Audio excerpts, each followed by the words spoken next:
Mrs. Yarroda Berry. Ave Satana! Hail Satan!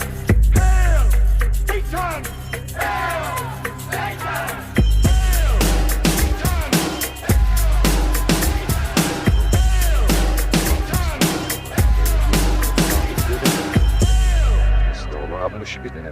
Greetings, heathens.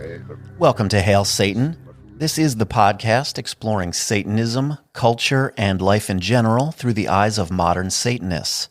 My name is Joseph Rose. I'm a member of an amazing independent congregation called Satanic Delco, and we welcome members from anywhere in the world. If you want to learn a little bit more about that, visit satanicdelco.com. Today, I'm going to present you with a roundtable discussion focused on the first of the 7 tenets of the Satanic Temple. I'll explain a little more about it, but first let me acknowledge some wonderful people that have joined us on Patreon recently. We've got Brains and Eggs, Wendy, Necro, Elaine, Nicholas, Miguel, Angel, Pixie Doge, Vilda, Angela, Jody, Fi, I don't know, Michael, Mindy, Kelly, Adam, Corey, Lacey, Kevin, Aaron, Rain, Sean, Carly, Eden, Jackson, Jace, and Rachel.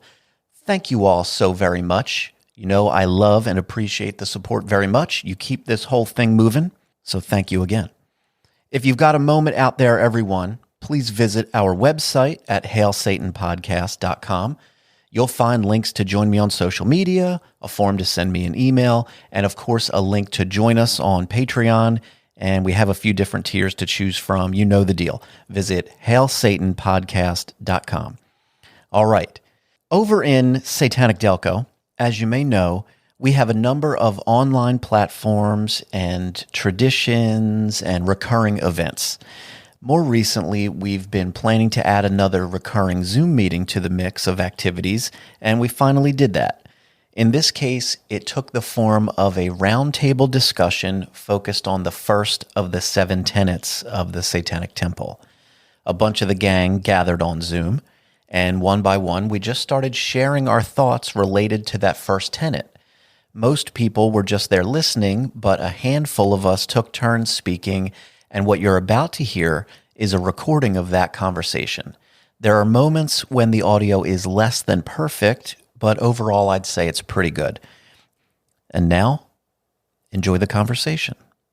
They've got these 7 tenets, and the first one, of course, is one should strive to act with compassion and empathy toward all creatures in accordance with reason.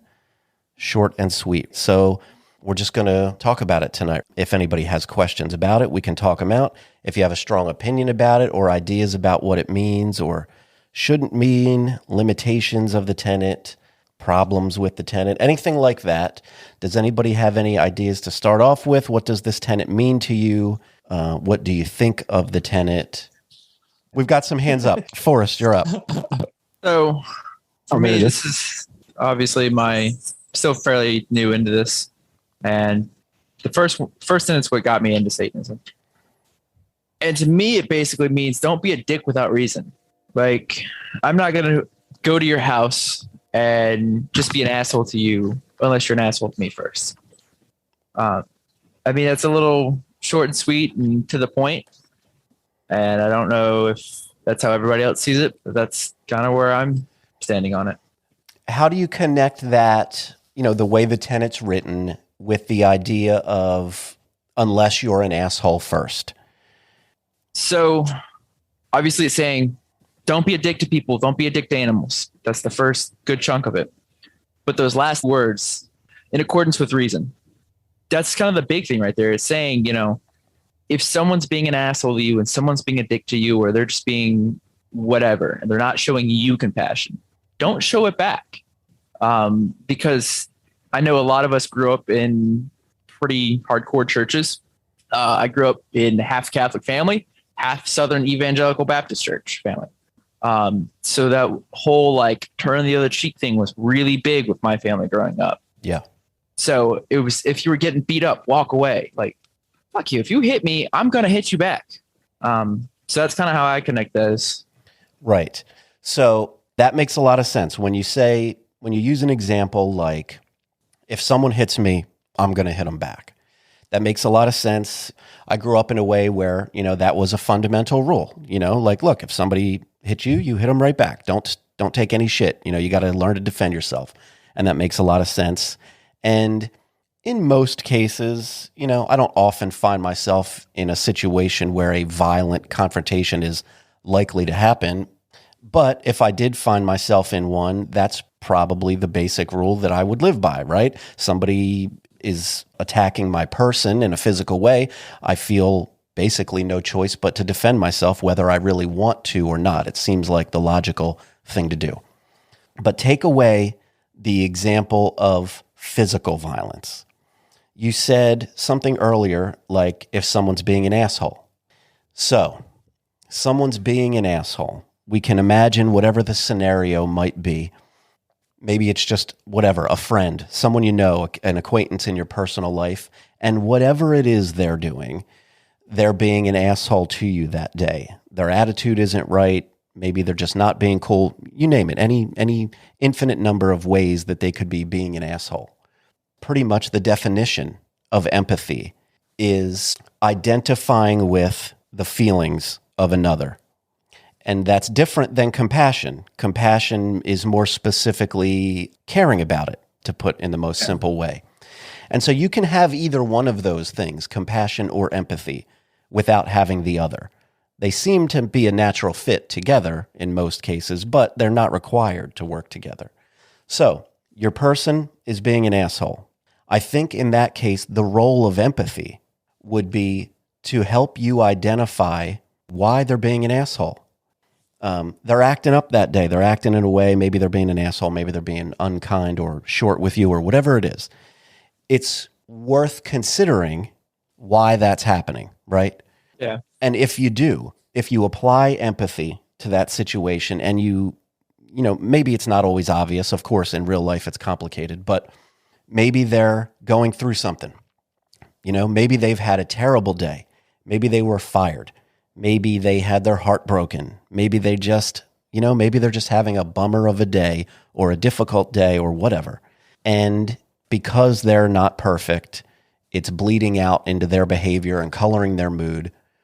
And if that's the case, if you're able to identify that in the heat of the moment or whatever it might be, I bet you wouldn't probably want to be an asshole back to them.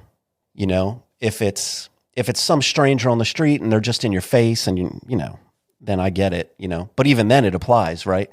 That asshole stranger probably has a reason for being an asshole.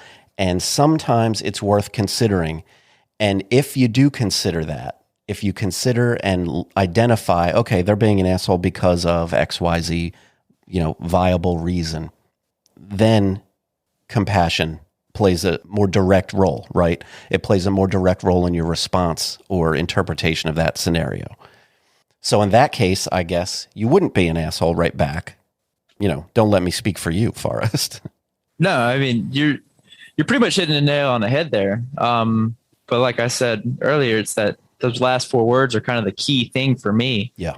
Is I try to think that I'm a fairly empathetic person and I try to be one. But if I got, Joe Schmo from up the road here and he's just going on his 19th rant of the month, eventually I'm just not going to feel empathetic for him. Yeah. And I'm going to call him out on it. And I'm going to try and be nice to him about it. And I'm not going to, just haul off and deck him just because he's being a racist asshole. But, if he takes a swing at me or if he starts yelling some really pointed things at me and saying some stuff that, might actually affect myself and my family and those that are close to me, I may or may not direct that back to him. Yeah. Yeah, makes sense. And I think we'll find through our discussions most likely that so much of it was going to hinge upon the within reason part of that, And of course, like any of this stuff, it's totally subjective and we're all going to have our own threshold for what is reasonable in any given moment. But all right. Thank you, Forrest. Good way to kick us off tonight. Christian, you've got a hand raised. I think to kind of piggyback on what Forrest said, the idea of acting towards everyone in the same way, as long as you're not dick to them. They're not rude to you. They're not doing anything to be rude to you. There's no reason to treat them any different. I think a good example of that is recently, I don't know how many of you heard the story where they gave the man a pig heart and a heart transplant. Yes. It came out recently. In 1998, he was charged with stabbing a man in the back and paralyzing him. And the man who he paralyzed, their family was not happy that he got the heart transplant. And the doctors said straight up, this had nothing to do with his crime. It is in my code as a doctor to give him a transplant to ensure he lives. Right. It does not matter what he did in 1998. Yeah. What is your feeling about it? When I saw the headline, I was like, okay. And that means he didn't deserve to get a heart. It wasn't a prison hospital. It was a regular hospital. And he served his 10-year sentence. Yeah. He served his time. Is your stance that, he did his time and he deserves a heart because he needs a heart? Or do you find that there's something else there? He deserved to get the heart transplant. He served his time for the crime he committed. Yeah. It was not because of, it was not like it was directly related to the fact that he paralyzed the guy with a knife. That happened in 1998. He served his time. He got released. I don't see why something that he served his time for now means that in 2022, he doesn't get a heart transplant because, oh my God, back in 1998, you paralyzed my uncle. Yeah. Well, that's not what the doctor's going to think about. The doctor doesn't care in that moment what that guy was doing back in 1998, even if it was something wrong. It's his job to save his life. I agree. He's not going to be like, wait, let me check my patient's criminal record real quick. Let me make sure he didn't do something 5 years ago. Yeah, I agree completely. I think you can't connect those things, no matter what. I mean, look, what if this guy was actively at the moment in prison for his crime? Would that mean he shouldn't get the heart transplant? I tend to think that those things are supposed to be completely separate and disconnected. The legal system is the legal system. And if he's gone through the process is there, whether or not we always like the way the process works, that's one thing. But as a society, we've agreed on what the process is. And so if we're to agree on that and abide by it, then the legal system has nothing to do with the type of medical care that one should get if they happen to be serving a prison sentence or any other type of sentence. What if they're on house arrest? What if they're on parole? It really doesn't matter. Medical care seems to be separate and unrelated as far as I can tell. So, yeah, obviously the doctor there's really no room for him to make the decision. He's just doing his job. And the rest of it, I mean, look, he's just a citizen, right? He's like me and you. He's free. He's a free man because the system says he's a free man, just like it says we're free. And so, as far as I see it, he's got to be treated equally. And I believe in adhering to the first tenet. Even if he was in prison, he's serving his time. That doesn't mean because of his crime he deserves to be denied medical care if he's going through something. Absolutely. As far as the criminal justice side of it, they're not able to apply cruel or unusual punishment to a prisoner. And using the very basis of them being a prisoner or a convicted criminal of some kind isn't good enough reason to deny them medical care. So we're on the same page with that one. Next up, Casket, you got a hand raised. I think the biggest thing with the first tenet is just deciding what you feel is empathy and kind of what is within reason for each person, because everybody has different thresholds and everybody has different reasons and different ways of showing empathy. And just thinking of an example, just kind of, with my job, I'm a vet tech. So, we do, euthanasias for different reasons. Sometimes we may agree with those reasons and sometimes we may not. Or sometimes we may see, that we're, helping and alleviating pain, alleviating suffering.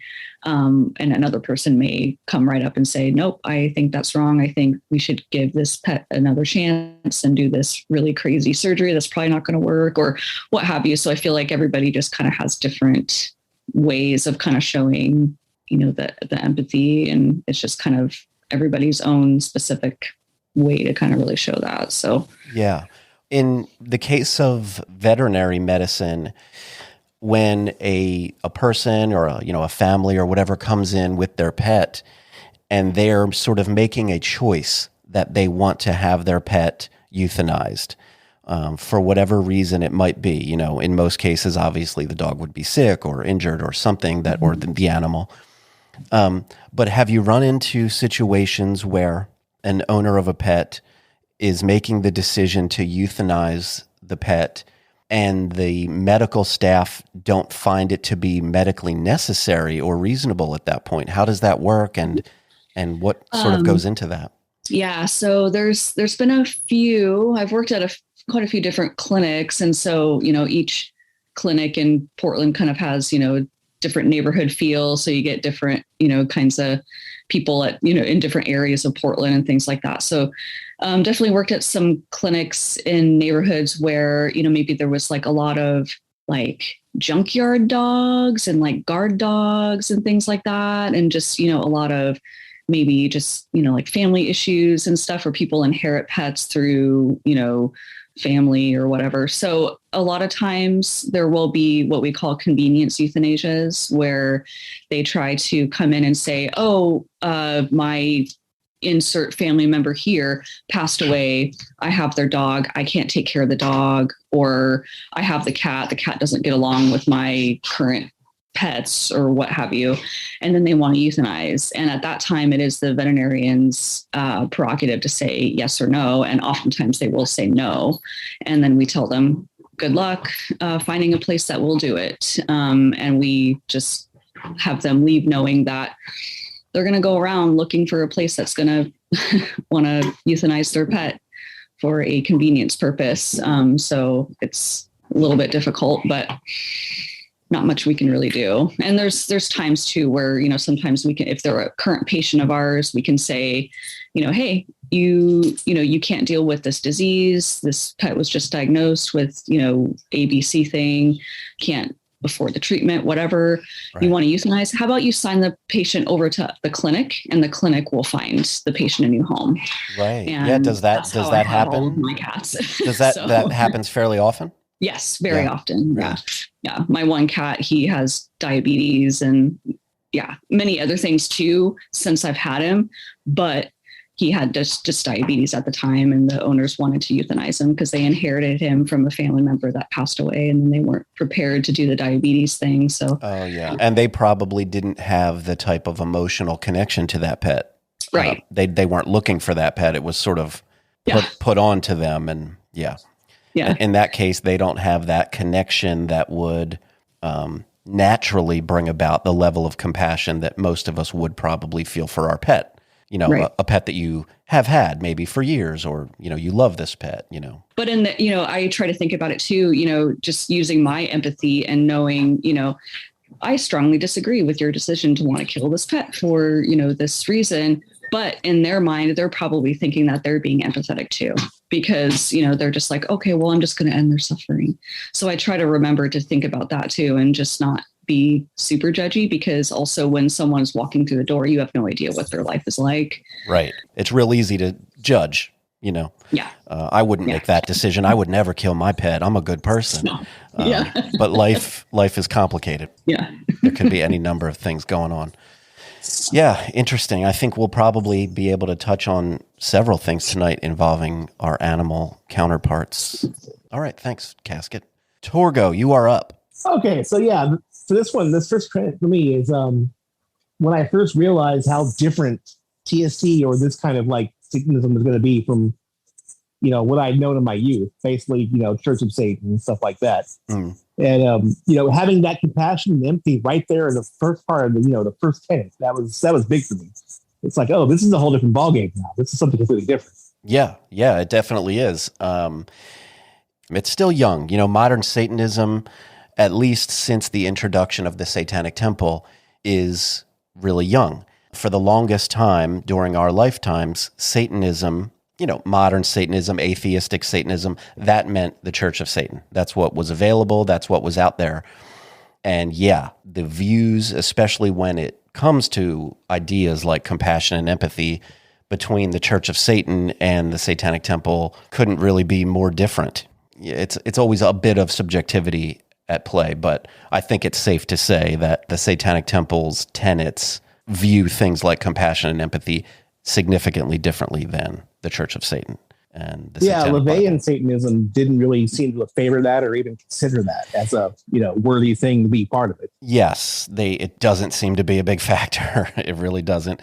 And I always, sometimes you get the idea that, oh, well, maybe some of that can get lost in the text or in individual interpretations. But as some of you guys know, I've had some conversations with Church of Satan people and looked into some of that stuff. And no, it does seem to be pretty accurate. They're not all about compassion and empathy.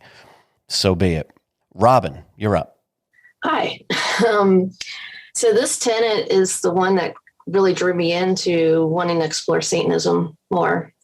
Just the idea that there can be compassion and empathy. It's not something I always thought Satanism was, I don't want to say evil, but just very aggressive and, breaking rules. And so it was a completely new avenue for me. One thing I think by identifying as a Satanist and trying to keep this tenet in mind is sometimes, especially when I hear things like, the Tucker Carlson interview that's most recent, and what you had to deal with the radio station interview is how to have empathy to Christians that sometimes piss us off. Yes. And how to be the better person. Because sometimes I automatically feel like because I'm going down this path, sometimes I need to hate Christianity. It's definitely not something I agree with, but I have a lot of friends that are strongly Catholic and evangelical even, and I like them a lot, and they don't push anything. They keep it to themselves, as it should be. But it's having this tenet. It's like, I got to keep this in mind. I got to be the better person and try to respect them and have compassion for them. Yeah. Yeah. I've found that in the time, especially over just these last couple of years, I was turned on to Satanism when I was a kid in the 90s. Of course, that was the Church of Satan. And that really spoke to the edgy, aggressive, depressed teenager that I was at the time. It spoke to me, and I found enough of my feelings in that and just the general state of being a rebellious kid, and I found that connection. But over these last couple of years, since I began to focus on my Satanism again, in my case, when I've been dealing with our Christian counterparts, especially since Satanic Delco has begun, we started doing our little public things, charity things, whatever, and spreading the word around online. Even before that, I started spreading the word around online just about the existence of this new group of Satanists over here in Delaware County, trying to just sort of put up the satanic bat signal to people in the area, just saying, hey, we're here. If you're down with this, we're over here. Come join the gang. And obviously, when we do that, we get the Christians. We get their responses. And of course, we know that their responses aren't always exactly the what would Jesus do type response. They can be aggressive and ugly and all of the things that humans can be sometimes when they feel challenged or don't like something. And I think just by the very nature of what is expected of us as Satanists, we know that the mainstream is ignorant to the idea of Satanism. We know that they don't know what it is. They don't know anything about 7 tenets. They probably don't even know what a Satanic Temple is. They just know that Satan is bad. If you like Satan, you are bad, and you're probably up to some bad shit because Satan. Why the fuck else would you be liking Satan if you weren't into something bad? And because of that, my rebellious nature, it just feels the most appropriate to take on the attitude of kill them with kindness. That's sort of the mode that I've taken with them in dealing with them in public, on Facebook posts or things like that, where they chime in. And, not always perfect. I'm sure I have some days where you can catch me and I'll be a little less sweet than other days. But for the most part, I try to provide the real deal, the information, tell them, no, this is what we're about. And and we're trying to do some cool things. And, you can have a sense of humor about it, or you can just stick to the facts, or you can be a wise ass, and that's okay. It's all okay. But I have found that just being a Satanist and knowing that they have this expectation of us, the rebellious nature that I have, and probably lots of us, likes to just, I don't know, maybe prove them wrong even a little more. Say, well, here's how little you fucking know. Look how fucking sweet I am. And regardless of the reason or what's in our mind, the proof is in the pudding, right? Like, we do what we do. We do try to focus on things like compassion and empathy, and we do our charitable things, and we do all of our, self-help and mental health things that we focus on. So yeah, I think it's just a case where the rebellion aspect of being the outsider and the Satanist and the accused and all of that type of thing, it almost helps as a reminder. It almost makes me focus on compassion and empathy more than I ever would have if I weren't a Satanist and if we didn't have these tenets. So for that, I find them to be very helpful. I don't even remember what the fucking comment or question was. I just went insane on a ramble there, and I apologize. No, it wasn't really a question. Just kind of, you did a good job. Thanks. Thanks, Robin. Dan, you've got a hand up. Go ahead. Yeah, just a couple quick thoughts in general about the first tenet. It's one of my favorite tenets. I especially like that it's the first tenet because right off the bat, it serves to dispel a lot of preconceived notions that someone might have about what Satanism is all about. If someone's only exposure to Satanism is pop culture depictions in horror movies, they're going to have a very different idea of what Satanism is, in relation to what it actually is in practice. Yeah. So I like that a lot about it. One thing I think though that is common, especially when first encountering the first tenet, is it can leave people puzzled. How is compassion something that is satanic? You can read all the folklore and literature, and regardless of whether you come away with the impression that Satan is the good guy or the bad guy of the story, he's never really portrayed as an especially compassionate figure, at least not to any great degree. So when people first read the first tenet for the first time, I think a lot of them are left scratching their heads in regards to how compassion is a satanic value. But for me, I think it's easily understood when putting in contrast with the cruelty we too often encounter within Christianity. Yeah.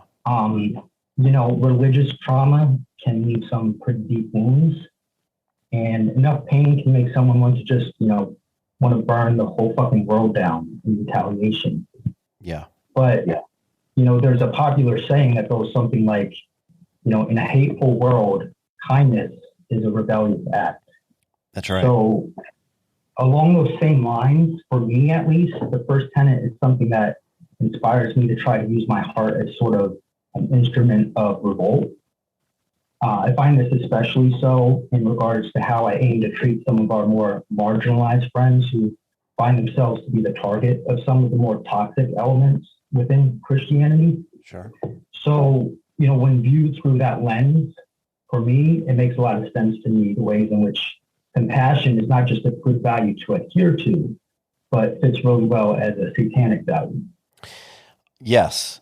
I feel because it's attached to Satanism, or because I'm a Satanist, on a personal level, like in any friend group or, casual group you may find yourself in, there's a really good chance that just in regular life, you're the only Satanist in that bunch, unless, we get to collect in groups like this. And when we get to get together in person, that's great. And we're just surrounded by Satanists and it's a wild, fun time.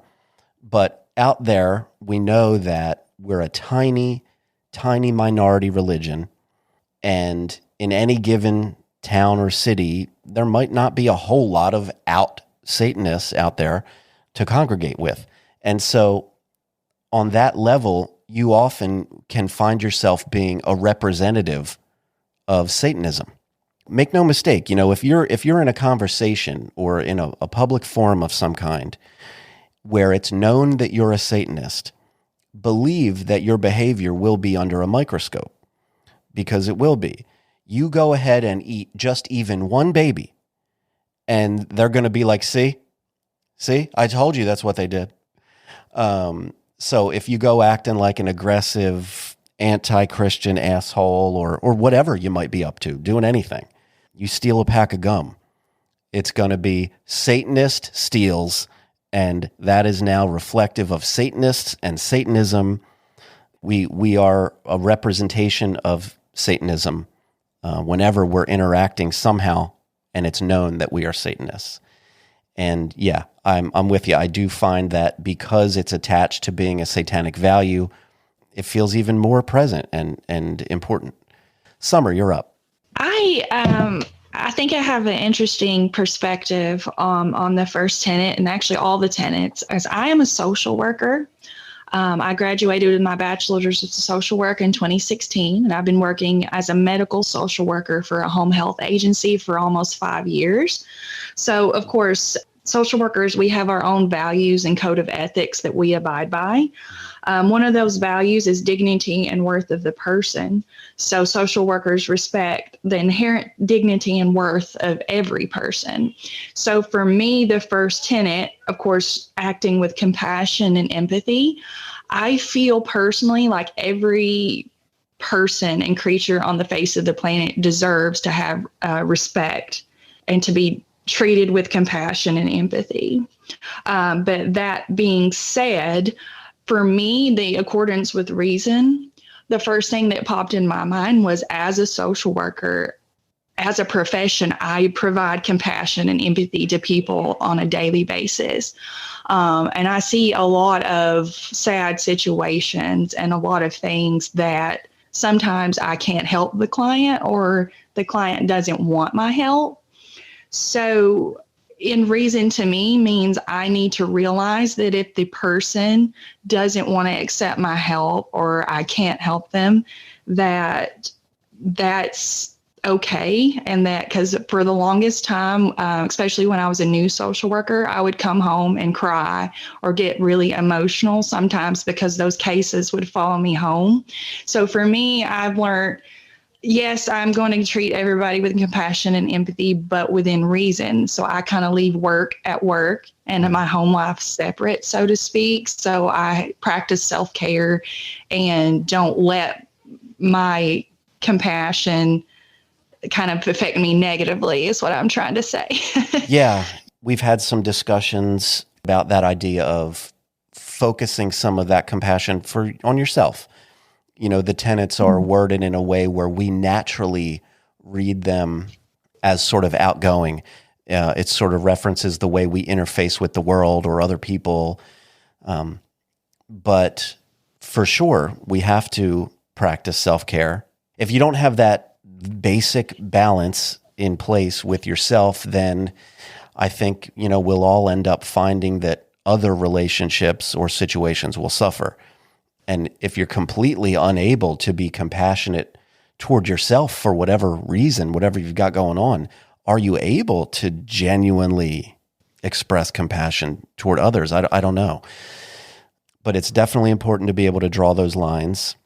And I can only imagine, I'm sure I could never do that type of job that you're doing, seeing all of those types of situations. I'm sure you see all kinds and a million different ways that people are struggling or, dealing with unfortunate situations one way or the other. That's like compassion and empathy overload, probably. It can be, for sure. I work it with geriatrics, so I mostly work with the elderly too. So That's its own set of challenges. Yeah, for sure.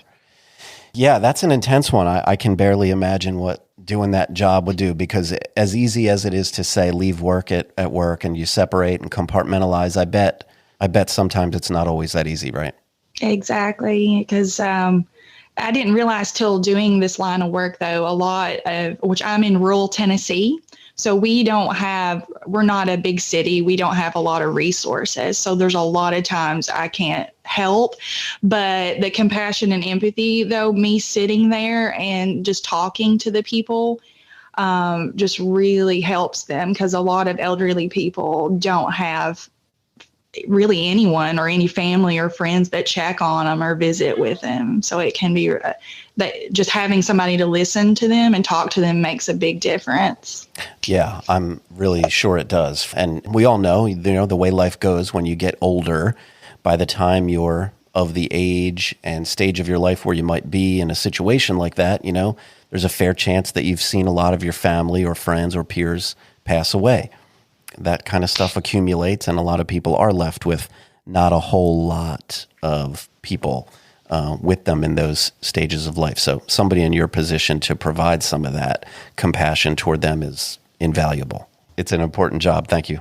Tomoe, you're up.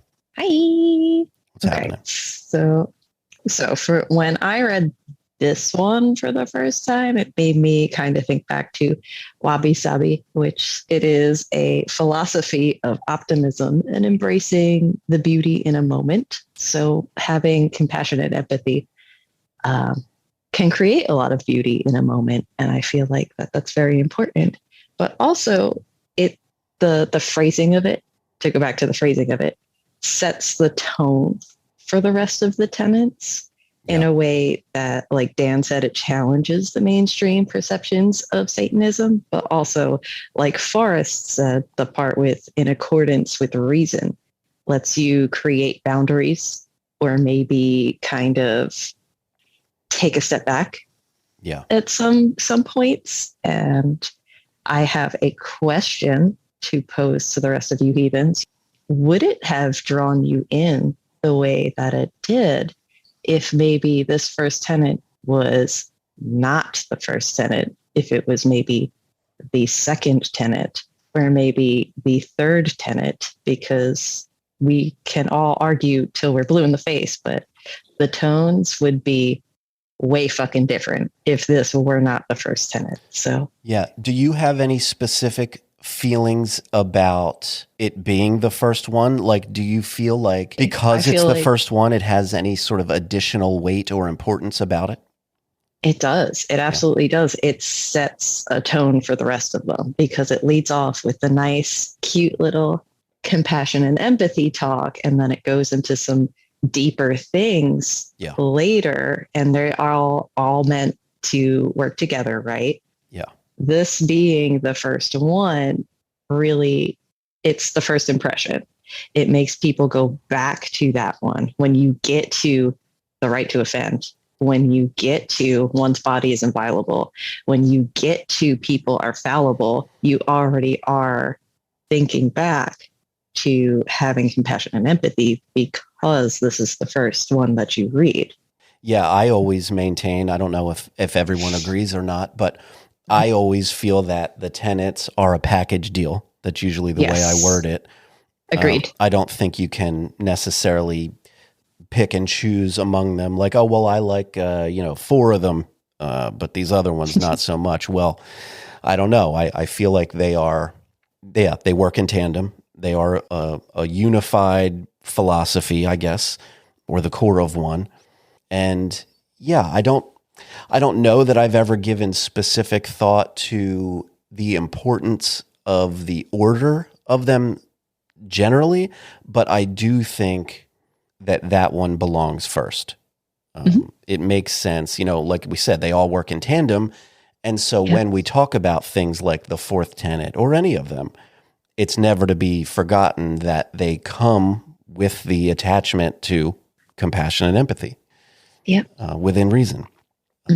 So yeah. And what was the Japanese philosophy? Oh, Wabi Sabi. It is a philosophy of optimism and embracing the beauty in just whatever moment you're living in. Right on. I love it. And me too. Yeah, I think definitely. Even, it got me while you were talking. I don't want to go too far off track with this, but some of you may or may not catch any of this stuff if you're active in our Discord server. But we had discussions just very recently about intent and language and the way those things can mix and match and be misconstrued or interpreted any number of ways. And what's important is focusing on those things. I think, and again, maybe this is a result of my focus on my Satanism. You know, as you guys can imagine, like of all the Satanists in the world, we are among the most active, focused Satanists. Like there's however many people in the world think, hey, I'm a Satanist or I like Satanism. But how many of them spend, you know, even minutes, let alone hours in a thing? Like how many of them are here doing a thing like this? You know, like this is very focused. We are, and this is I know I'm getting off track, guys. I'm not even stoned yet, but we are religious people. Okay. Like when you use that term, like, oh, fucking religious people, you know, I'm sick of these religious people. What we mean is the annoying Christian people that we mean when we say things like that. But make no mistake, we are pretty religious. You know, there's a lot of just secular people out there who believe in all the same gods that we do, which is to say none of them, but they're not focused on their thing. And this is our thing. And because we care enough about it to have a discussion like this and focus on it with the, you know, consistency that we do, we qualify for sure as religious people. Yeah. And so I don't know how I got to that point, but what I started saying was that we had these discussions recently, and because of my Satanism, like I was saying earlier, I think I do have a more conscious focus on things like being compassionate, being empathetic, all of that. And when we get into these discussions, particularly about language, and sometimes it's about offensive language, and offensive is another one of those terms that we know is wildly subjective. What offends one person makes another person laugh, and that's just always the way it's going to be. But what always matters the most to me is intent, and using empathy is the way to identify intent. If you believe that a person is saying things with good intentions, that's the whole crux of the matter, right? Like if the same word is used, it changes your reaction. It changes everything. Mm-hmm. If somebody says the same words and they're saying it out of hatred, you know, they're using some crass, you know, unfavorable language to talk to someone, that's one thing. And if that person or another person uses the very same word, there's a million ways where it could be not offensive. You know, there are words that are used amongst certain cultures that other cultures aren't really to use. And there's reasons for that. And empathy lets us identify those things, is basically the gist of it. It lets us identify the intent of a person, or at least what we believe is the intent of the person. And I know some people will disagree, but for me, intent is king. Intent means way more than language does. So Ashley had a technical difficulty, and she has returned. So I want to not forget her. Ashley, you can pick up. I did. Go ahead. So if you look religiously as Satan as a theistic character, so to speak, mm-hmm. Religiously speaking, per the Christian Bible, Satan can always be viewed as empathetic. Examples: offering Jesus food and drink when he was in the desert. And to me, always encouraging freedom is an act of empathy and compassion. So those are just the two examples I could think of right off the top of my head. But I kind of wanted to put that into the mix as like part of the why, other than being a rebel, adding the compassion and empathy to like why that's part Satan, of the lure of Satan. Correct. And right. So like, I think, and then I was going to tie that into like, and then it ties it for me. This also ties into like free speech, because at any moment I can choose to be, which is also religiously, Satan preaches choice. So I can choose to at any moment be a dick or not, but I have to remember to act with compassion, empathy, within reason. Yeah. So I guess it just sort of goes without saying that if all things are working the way they should be, we're doing our best, you know, right. And as later tenets will explain to us, of course, people are fallible. We're not going to be perfect 24/7 empathy, compassion, justice to the max without flaw, without faltering. We certainly will. But yeah, the idea certainly is to do our best. And I would even take it a step further and say there's our best today and then our best in the future, even tomorrow. Right. Like we should get better. We should be able to get better. We get older and wiser and smarter and more experienced. We interact with more people, which gives us more experience just on a personal level. And that gives us the tools for empathy. That lets us know, like, yeah, you know what? I've had a friend who was shitty or fuck it, not even a friend. I've had myself and I didn't act the right way that day. Why was that? Oh, here's why. I was fired from my job and my girlfriend broke up with me and my kid was sick and my face looks dumb. And so I was in a bad mood and I'm sorry.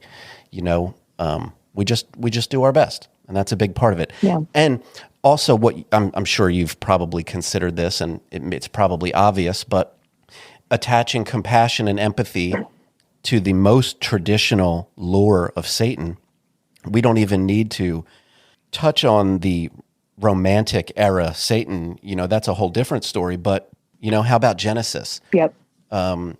We've got the serpent and look, people even debate whether or not the serpent is Satan, but let's assume that it is. Right. I'm talking about like what's, and we all know that it was modified and written to control humans. Yes. We get that. Yeah. But even still, if we're even in that tale. off the text that references Satan, as an enemy. Yeah. In reality, he's not. Yeah. He was one way to look at it is the ally of man, offering man the knowledge of good and evil, the thing that separated us from God, as the story goes. And I think if you look at even how God is portrayed in the Bible, he is a spiteful, vengeful asshole not great. God who's always pissed at you and hates you for everything. Yeah. But Satan's always on the other hand going, dude, no, let's back that up. Yeah. You need to love yourself, man. Because, Satan loves you. Yeah. As we joke. But yeah, so you need to love yourself and love others, and you have a choice. You have a choice here. Definitely. So I like it. Thank you, Ashley. Welcome. Tiffany, you're up.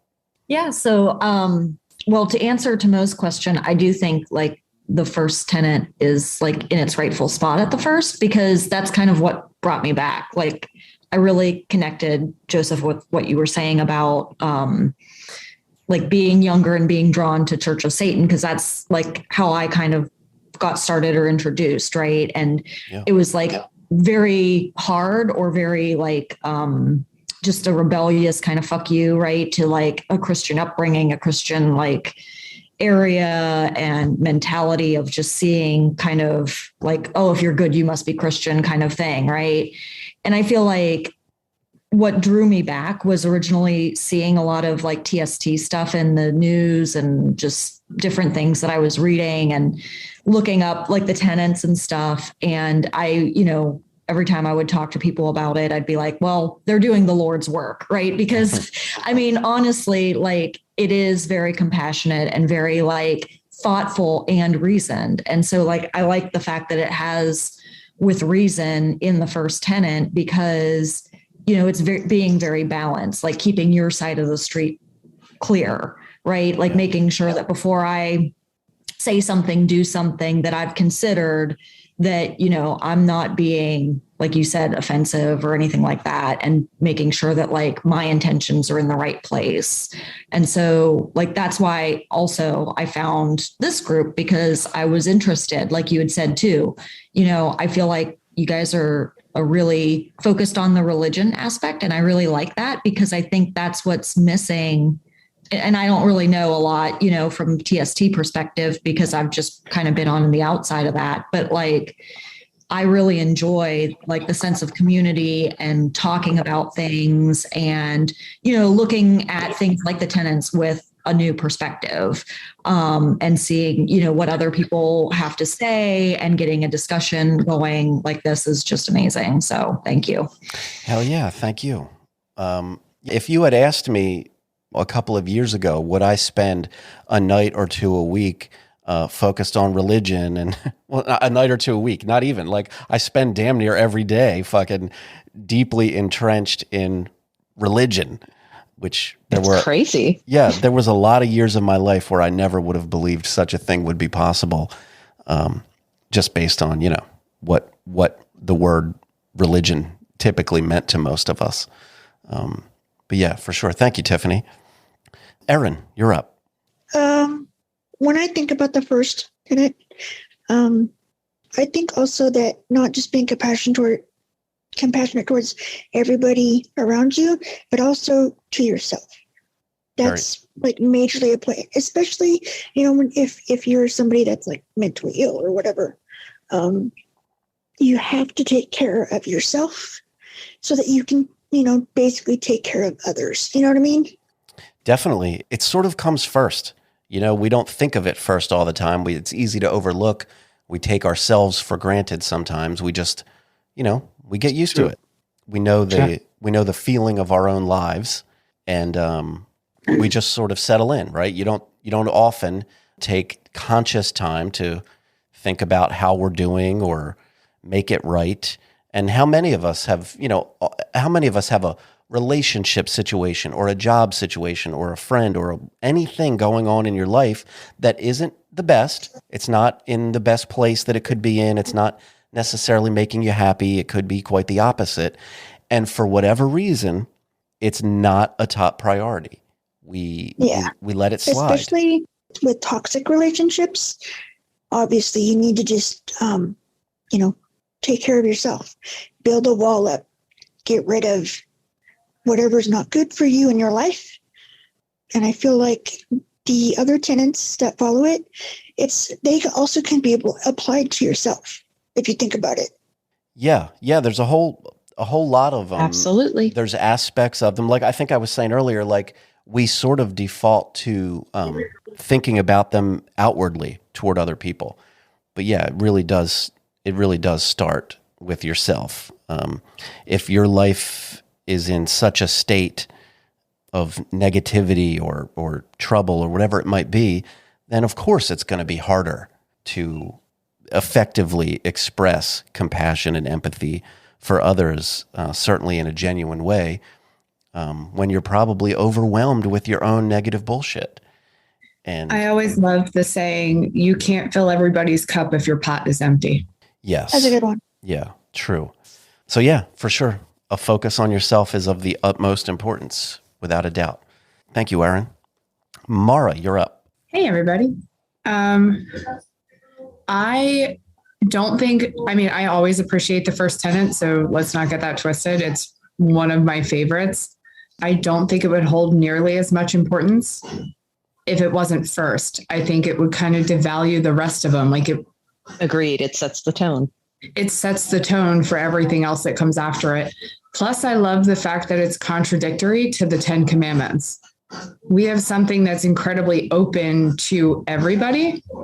It's empathetic and it's compassion and it's everything that you really should feel towards other people, instead of the first commandment, which is like, you will not accept anybody else but me. It's so contradictory to it that I always kind of hope that's like a little small jab when they were creating them.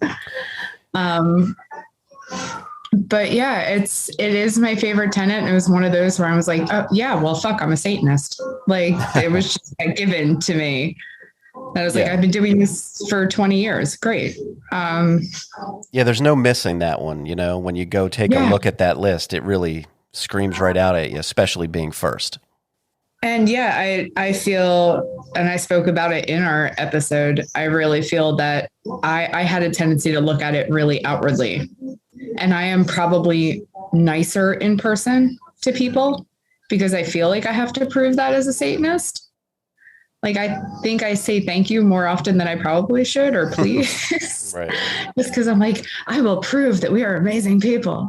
Yeah. Like I'm never more polite to strangers in public than I am when I'm wearing a fucking giant inverted cross on my shirt. I was going to say, watch me at a Christian flea market in the summer. Yeah. And I am the nicest person on the face of the planet. But I do love when I really started to look into it and kind of analyze it and tear it apart of how important it is to turn the tenets on yourself, and how important it was for me to turn the first tenet on myself, because I always go outwards and I have a very big tendency to not go inwards. I want to help everybody else and then don't look at everything in myself. And that was probably one of the first times as a Satanist, I was like, all right, let me get a night to analyze myself. And then realize that I give all this empathy and compassion to other people, which I love doing, but I don't do this for me. And this is not going to be good in the long term. And it's kind of made me break down all the tenets to do that. But the first one was like really a big, important step in my own confidence and my own self-care. Yeah. To kind of realize, hey, I need to do this for me too. Yeah. I ranted. No, that's Sorry. good. Yeah. It's important for all of us, to remember, anybody to remember, right? Like you have to take care of yourself, of course. Torgo, you're up. Okay. So one point real quick. Even airlines tell you put your own mask on first. You know what I'm saying? That's right. Yep. Yeah. Take care of yourself first.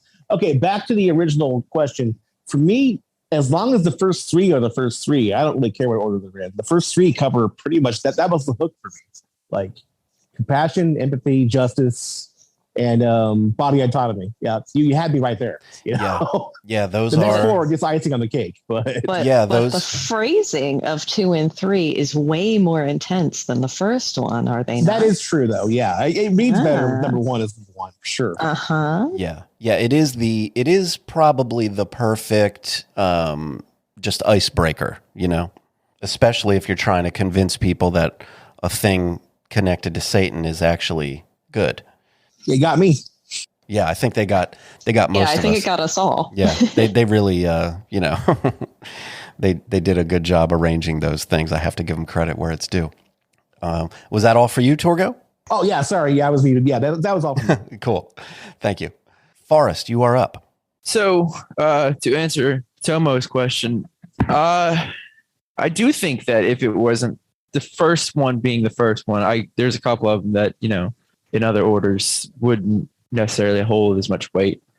But if the first one wasn't exactly what it is, the way it is, being the first one, I would never have joined Satanism. I was introduced into Satanism probably 2010, 2011 in high school by a YouTuber, but he's like mid-level in the Church of Satan, and he kind of like, oh, this is kind of interesting, but the way he talked and the way he didn't have that compassion and empathy to really teach and to educate is kind of what made me wait almost a decade later to even really reconsider it. Really? Yeah. Oh yeah. And I loved it. I was like, oh, this is awesome. And he was educating. He was very just to the point though. Like, yeah, read this. This is what you need to know. Like that. Yeah. And this was someone in the Church of Satan that you heard. Yeah. He was I want to say he was a minister or something like that. Sure. And he was very, he knew what he was talking about. He very educational, but fuck, was he cut and dry. It was so difficult to get behind it. Yeah. When I did whenever that last chat was with the Raoul Anthony, that's his name, Raoul Anthony, the Church of Satan guy. When I had the chat with him, that was the vibe that I got. That was the vibe I got on him. And even more so than that, I actually thought that he softened their stance on a couple of things. There were a couple of spots where I actually thought he softened the stance more than I assumed he would have. But even with that being said, still, they're just a different vibe. They prioritize different things, and I'm sure that they have their reasons and beliefs for that. And so be it. That's okay. That's theirs, and it's different than mine. Thanks, Forrest. Yep. Casket, you're up. So I just had a kind of add-on thought to talking about the lore of Satan kind of in Christianity and just kind of the meaning of compassion and empathy. I do think it is important that the first tenet is first, as it is, just because I think it does lay down the foundation of, kind of all the following tenets. But the thing I wanted to add too, which I hadn't really thought about until it was previously just discussed, that it seems like the type of compassion and empathy that's offered through Christianity just seems very limited and seems like you just really need to put forth, way too much work to earn it. Where I feel like the compassion and empathy that's kind of expected with Satanism is just very raw and unfiltered. And it seems like it's more powerful. I don't know if that's just me kind of going on. I just kind of feel like it's a different type of compassion and empathy that I've, at least experienced with other religions. Would you say that the version that we see in practice in Christianity, maybe it feels a little conditional? Conditional, yeah, exactly. Yeah. Yeah. And all of the credit usually goes to God, not to the people involved in the actual acts. Like, I'm sorry, I had to cut in there. No, you're right. This was my point, actually. I don't want to cut in, but that was all I wanted to talk about. Okay, I'll let you talk about it. Yeah. So I grew up extremely Christian. I grew up in the church. I went to church 3 times a week for 18 years. And in my experience, it seemed like Christians were doing compassionate things to get people to come to the Lord. Like that was their motive. Like Christian compassion feels very motivated to me. Whereas with the first tenet, I think it's also important that it's first is because it doesn't have all of those other tenets as motivation. Mm-hmm. Yes. It's just flat out compassion. Yeah. Well, and you mentioned, getting other people sort of drawn in. That's part of the game, right? But also we can't forget the big one. It's to get into heaven. If you do the right thing, you're going this way. And, depending on what you believe, if you do it wrong, you could be going the other direction. And shit, that's enough to scare a lot of people into acting right, or at least pretending to act right. Olivia, you're up. Hi. I'm pretty new to this, but I was just thinking about how that sentence really invokes a lot of authenticity inherently in order to examine empathy and compassion. You do have to be really honest with yourself and therefore compassionate to yourself in order to be honest to other people. Yeah. And I learn a lot from Brene Brown, and she is a religious person, which I think is just an interesting thing to bring to this space, but she studies empathy, and she says that it requires perspective taking, staying out of judgment, recognizing emotion in another, and communicating the understanding of another person's emotions. And I think that just really hits home for me and allows a lot of self-learning. And I think that's really cool to have as the first thing is self-examination. Yeah, really important. And I even, this isn't exactly related. Somewhere, maybe in our group or Discord or somewhere recently, when we touched on this tenet, I think I had read something about having compassion without empathy, or vice versa. Empathy without compassion, I think actually might have been the focus of it. Understanding the way someone else feels without the compassion end of it. I think the discussion focused on empathy without compassion can be dangerous or used as a tool for evil, or I don't know, evil sounds dramatic, but a tool for, not good, to understand or focus on what someone else is, but without the caring aspect of it can be a dangerous one.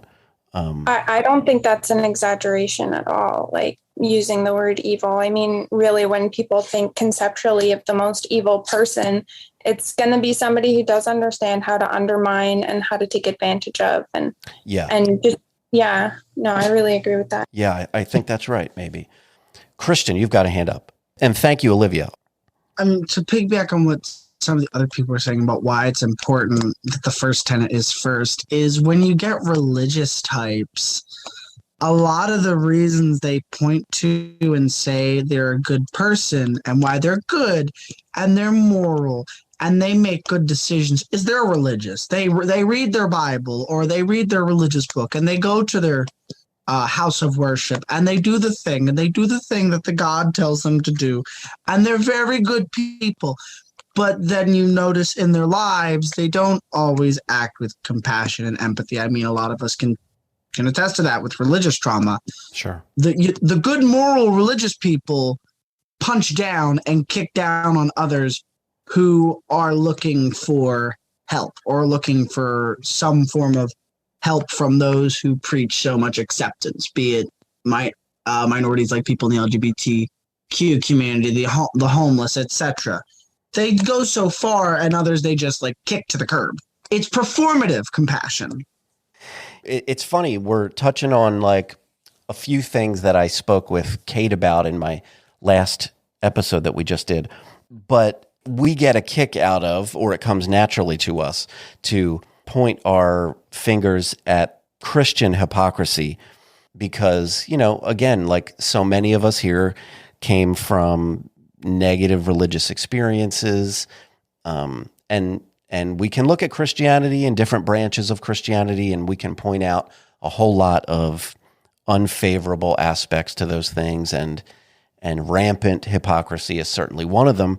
But only out of fairness will I say the same thing I mentioned to Kate, I think, which is it's not Christians, it's people. It's people, and it's Satanists too, you know. Most of us are human, and we tend to have, you know, people behaviors sometimes. And, you know, like we said, we try to do our best, right? But there is something about the rampant Christian hypocrisy. It is so prevalent. It is sort of the norm when it seems like it shouldn't be. But yeah, it definitely is. Christian, I'm with you. All right, guys. That was our first attempt at the Saturday night roundtable discussion format. I felt pretty good about it, and I'd love to hear your thoughts on it as well. So drop me a line and let me know what you think about it. Please visit the website at hailsatanpodcast.com. I'd like you all to stay safe out there, please, and hail Satan.